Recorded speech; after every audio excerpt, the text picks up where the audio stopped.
¿Cuántas veces hemos escuchado en los últimos tiempos que el trabajo, tal y como lo conocemos, está en crisis? ¿Cómo nos tendremos que adaptar al avance de las nuevas tecnologías?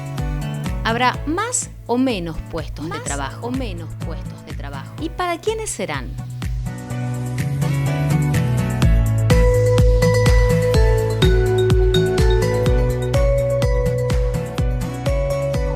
En este programa buscaremos dar respuesta a algunos de todos estos interrogantes. Saber qué nos espera en el mundo de la cuarta revolución industrial.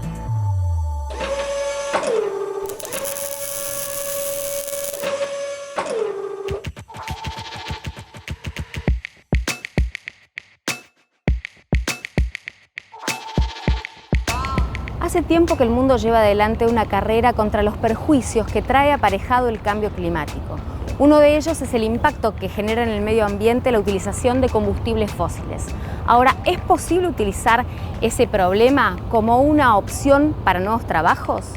Según los datos del último informe de la Secretaría de Energía de la Nación, la generación de energía limpia y sustentable va a ser una de las fuentes de trabajo más prometedoras en el futuro.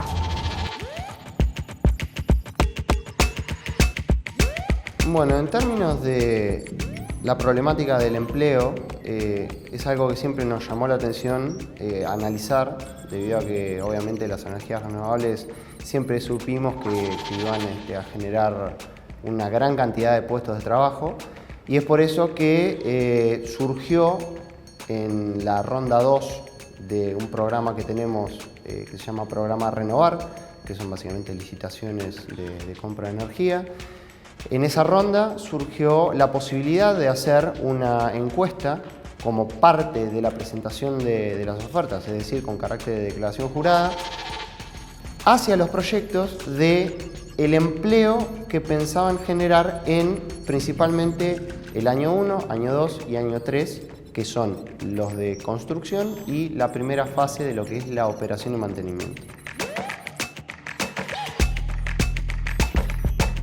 Porque la solar y la eólica lo que tienen es que generan mucho más empleo en lo que es la fase de construcción. Ahora, ¿qué sucede? En lo que es la operación y mantenimiento, ese nivel de empleo se reduce, porque un parque de gran escala se puede mantener con respectivamente poca gente. Ahora, lo que son las otras tecnologías, sobre todo lo que son las bioenergías, concentran gran parte de la generación de empleo en lo que es la operación y mantenimiento de la planta.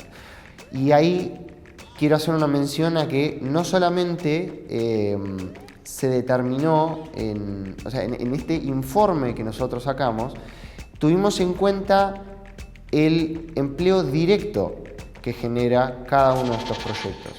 No se tuvo en cuenta lo que es el indirecto y el inducido, que eso se está investigando en este preciso momento, que es todo lo que sería el derrame hacia otros sectores, como puede ser desde las fábricas de insumos para los aerogeneradores, las estructuras metálicas de los paneles solares, las calderas, hasta por ahí la persona que hace viandas de comida y está en la puerta de la obra vendiendo.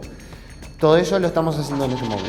Uno de los objetivos de la Ley 27.191, reglamentada en 2017, es lograr que para el año 2025 al menos el 20% del consumo energético de la Argentina provenga de las energías renovables. Esto tendrá un impacto directo en la generación de empleo genuino, que demandarán los 206 proyectos de alta potencia que ya están vigentes y en marcha en distintas zonas del país. Las cifras que arrojó la encuesta en los dos grandes rubros, que son construcción y operación y mantenimiento, es que con todo lo que tenemos adjudicado hoy, estaríamos en el orden de una generación de 17.000 puestos de trabajo, 17.500. De esos 17.500, 15.500 serían en la fase de construcción y 2.000 más, que serían los más prolongados en el tiempo, para la parte de operación y mantenimiento. Esto obviamente, como te decía, no incorpora lo que es generación de empleo indirecto e inducido y tampoco tiene lo que son los empleos que se podrían generar por medio de la generación distribuida. No sé si estarán al tanto, pero a fines del año 2017 se promulgó también lo que es la ley de generación distribuida, que se ha terminado de reglamentar recientemente.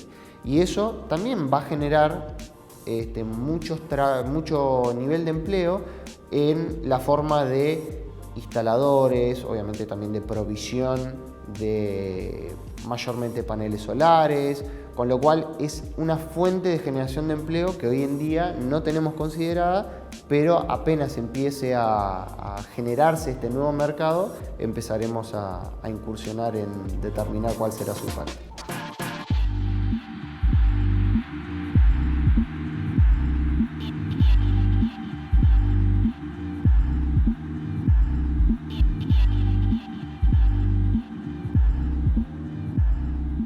Hay un concepto del que nosotros hablamos que tiene que ver con cómo hacemos para que estas demandas que vienen acerca del trabajo del futuro nos encuentren preparados. Y el concepto que nosotros difundimos es el de learnability, que tiene que ver con la capacidad de aprender cosas nuevas todo el tiempo. Nosotros hicimos un estudio muy interesante en relación a esto, es que cuánto nos desafiamos a estar aprendiendo cosas nuevas. Digamos, generalmente nos quedamos en la zona de confort o profundizamos y desarrollamos aquello en lo que nos sentimos más cómodos. ¿Está mal? No, está muy bien hacerlo. Pero también hay que desarrollar otra cuestión que tiene que ver con el otro lado, con el otro hemisferio del cerebro, que es cómo me esfuerzo a que a no enquistarme, a generar una flexibilidad en mi manera de aprender que me permita justamente hacer una captación más rápida de nuevos conocimientos. Cuando un proyecto de esta envergadura se instala en una localidad, toda la economía del lugar se pone en marcha y demanda saberes de diferentes disciplinas que no necesariamente están vinculadas con el sector energético. Uno también en lo que es el empleo generado por un proyecto no puede dejar de lado lo que son las etapas de desarrollo del proyecto, en el cual hay mucho trabajo de abogados, ingenieros, consultores, especialistas en energías renovables, en social y ambiental, seguridad e higiene también, gerenciar el proyecto, todo lo que son la logística. Digamos, hay muchas otras vertientes del proyecto que no son solamente la construcción y mantenimiento. Si bien puede que no se cuente con todo el personal calificado y capacitado hoy, esto es algo que son proyectos que se van a estar construyendo, los de hoy, hasta el 2021, con lo cual también hay tiempo, y ahí creo que hay una beta muy interesante para desarrollar, para ir formando, reconvirtiendo personal. Sin lugar a dudas, paulatinamente quienes no entiendan que trabajar sobre estas capacidades y habilidades en términos de incorporación del conocimiento de la tecnología y demás, sí va a ser cada vez más complejo. Lo que pasa es que ahí la responsabilidad es compartida, por supuesto, Estado, las empresas, las organizaciones, el sistema educativo. Todos tenemos que entender que esto es la tendencia, que no podemos mirar para otro lado y entender que hay que formar a las nuevas generaciones con estas habilidades y con estas capacidades. También es cierto que las generaciones que están a punto de entrar al mundo del trabajo todavía tampoco tienen la conciencia de que se requieren estas habilidades. Entonces, tal vez hay que profundizar un poco más desde el sistema educativo, desde la preparación que hacen las empresas con diferentes programas que tienen que ver con programas de pasantías, con dar una experiencia antes de salir formalmente al mercado de trabajo, que las empresas abran espacios para darle oportunidad a los jóvenes a tener algún tipo de experiencia profesional, donde ahí sí pueden palpar perfectamente que se requieren de habilidades múltiples, entre ellas conocimientos tecnológicos y el resto de habilidades que hablábamos recién. Las energías renovables se dividen en dos mercados, el de alta y el de baja potencia. Entre los de alta ya hay proyectos en desarrollo en 21 provincias argentinas, del NOA, el NEA, el Centro y la Patagonia. 39 de esos parques ya están entregando energía a la red, lo que generó 9.600 nuevos puestos de trabajo hasta ahora. Realmente uno ve que mínimamente hay representación en todas las provincias argentinas. Siempre hay 1, 2, 5 proyectos en el marco del programa Renovar. Lógicamente, lo que son los proyectos de, como te decía, mini hidroeléctrica están concentrados más que nada en provincias cordilleranas, como por ejemplo Río Negro, Mendoza, Neuquén. Luego tenés proyectos de lo que son biomasa y biogás, que por ahí están concentradas en las regiones que mayor posibilidad de producción de los insumos que tienen estos proyectos tienen, como por ejemplo norte de Buenos Aires, sur de Santa Fe, Córdoba, el litoral.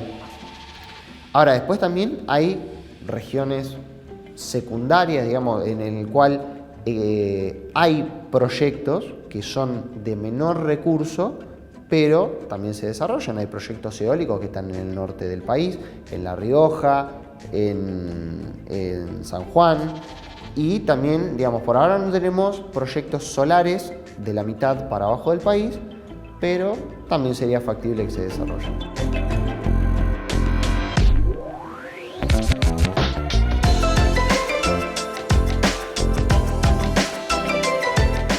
A la luz de todos estos datos, es un hecho que apostar a la formación en el campo de las energías renovables es una gran inversión a futuro.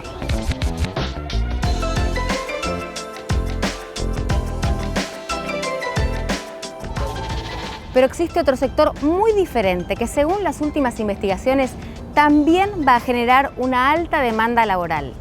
Se trata de los cuidados especiales de niños y adultos y también de los cuidados en el hogar.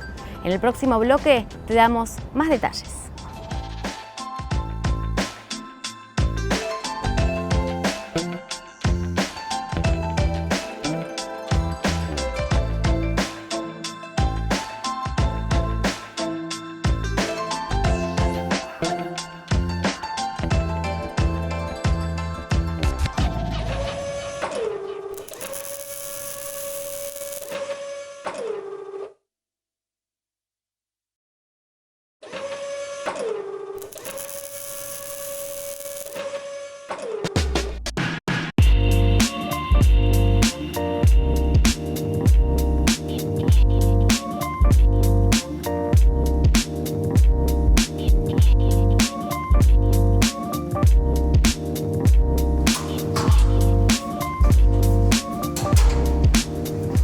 Conocí la carrera por un folleto.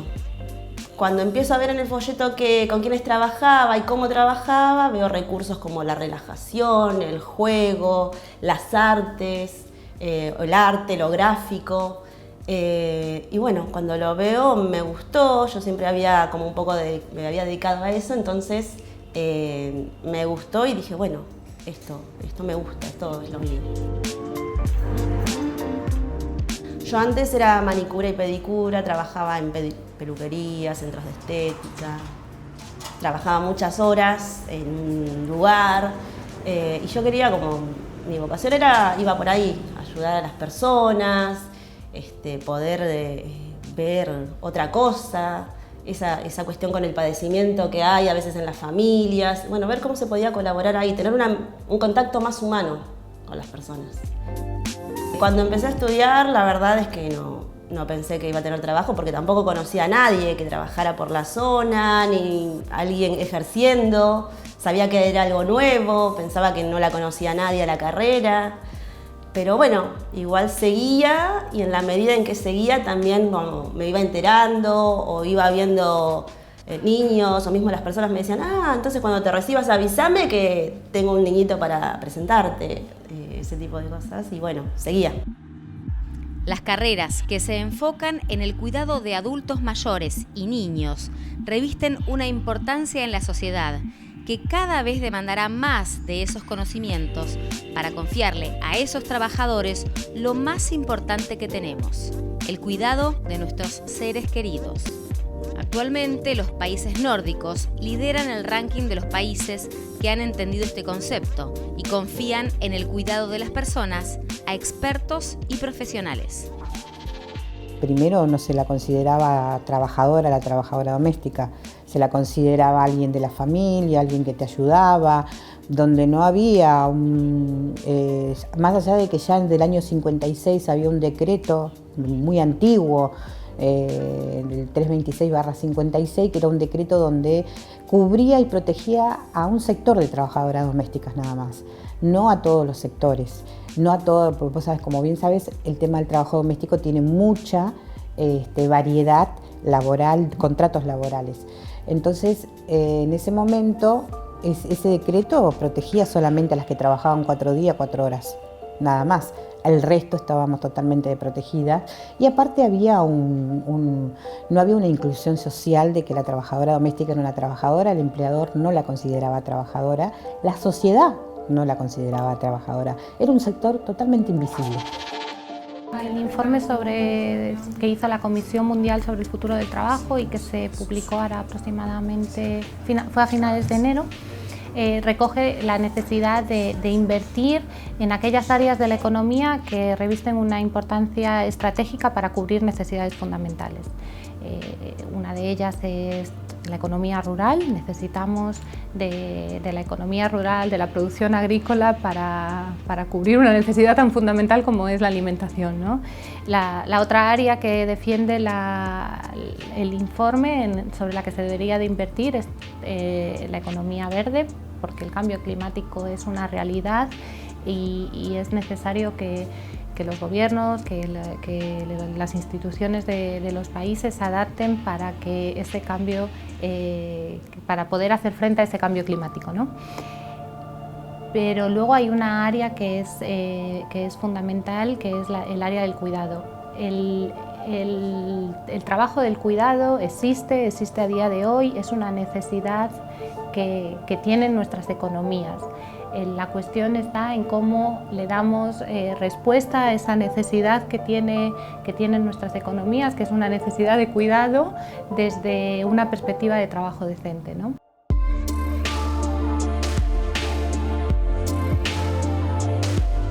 La Organización Internacional del Trabajo acaba de publicar su último informe, que se llama Los trabajos del cuidado, los trabajadores de cuidado, hacia un futuro de empleo decente en el sector. Según ese informe, en el año 2015 había 2.100 millones de personas en el mundo con necesidades de cuidados. Se estima que para 2030 esa perspectiva crezca en una demanda del 10%.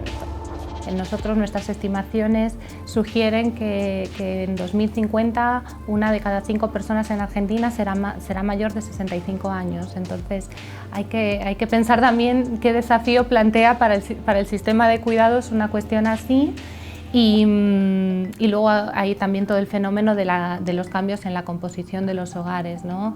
Cada vez hay menos hogares que se caracterizan por la estructura tradicional del hogar, de una pareja que con hijos. Cada vez hay más hogares monoparentales que tienen que repartir la responsabilidad del cuidado de una manera diferente. Entonces, bueno, digamos que cómo pensamos en un sistema que permita repartir la corresponsabilidad del cuidado entre el Estado, las familias y el sector privado de manera que haga frente a esos desafíos y cambios estructurales. Las llamadas tareas domésticas en una casa donde los adultos trabajan son confiadas cada vez más a personal especializado en la materia. Si bien en un principio este servicio fue propio de las clases altas, con los años la clase media fue incorporando esta fuerza laboral a los hogares. Hoy es un trabajo cada vez más reconocido que permite a los empleadores cumplir a su vez con sus propios trabajos. Es un avance bastante rápido que se está dando y específicamente en el trabajo doméstico con el tema del cuidado de adultos mayores y el tema de niños y adolescentes.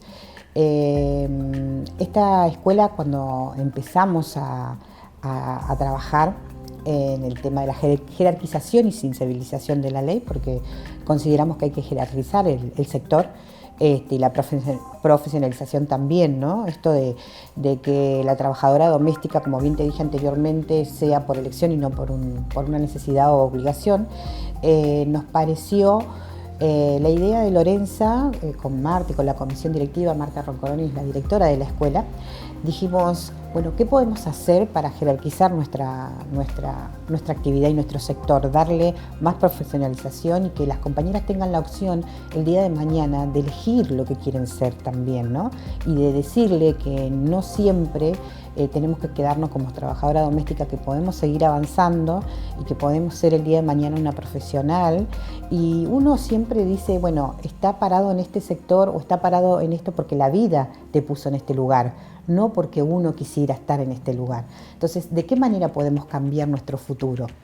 Y con este tema, nosotros tenemos muchas compañeras, ya vamos casi como 17.000, 18.000 trabajadoras domésticas que están dentro de la jerarquización y profesionalización del sector.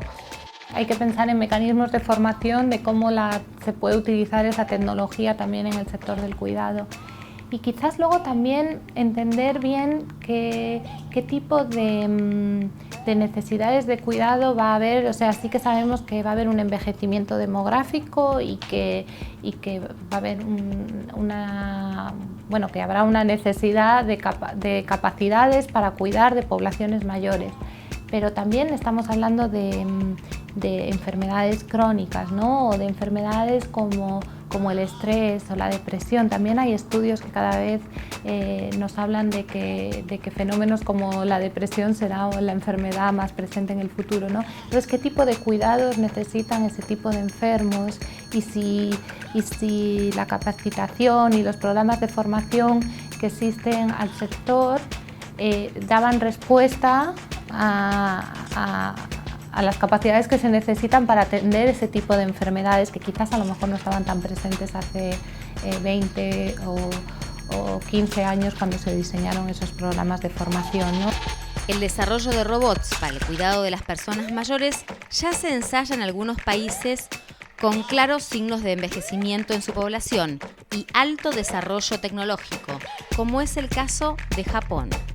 Otro ejemplo es RoboCoach, un robot que ya está en funciones y fue diseñado para la ayuda en fisioterapia de adultos mayores en Singapur. Sí, me sorprendió el hecho de que una vez que empezás a lanzarte, la gente empieza a conocerte, te empiezan a recomendar otros profesionales porque vas haciendo lazos con otros profesionales también. La verdad que me sorprendió y para bien. Y me fui dando cuenta que era algo realmente necesario. El trabajo doméstico va a existir siempre, porque hay una trabajadora o un trabajador que necesita de nuestros servicios para poder salir a trabajar también, ¿no? Para el cuidado de nuestros abuelos, para el cuidado de nuestros hijos, para la limpieza de nuestras casas, para cualquier tema que tenga que ver dentro de la casa familiar. No te olvides que la trabajadora doméstica tiene prácticamente la intimidad de ese empleador en sus manos. En los últimos años ha crecido mucho la demanda, pero porque de a poquito hay más profesionales, se va dando a conocer la profesión, mismo otros profesionales van conociendo y van sabiendo de qué va, entonces inclusive te empiezan las derivaciones, te empiezan a conocer, sí, pero ha crecido muchísimo.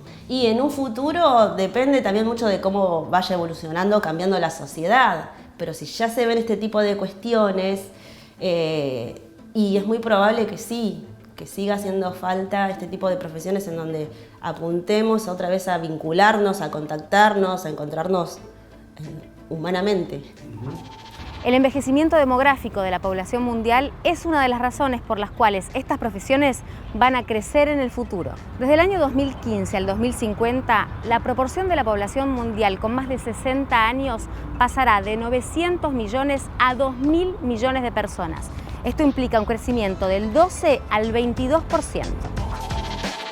Desde OIT observamos y somos también conscientes y nos preocupa en qué medida las instituciones pueden dar respuesta a que cada vez hay un menor número de trabajadores que están representados por ese modelo de trabajo para el que fueron diseñadas las instituciones, ¿no?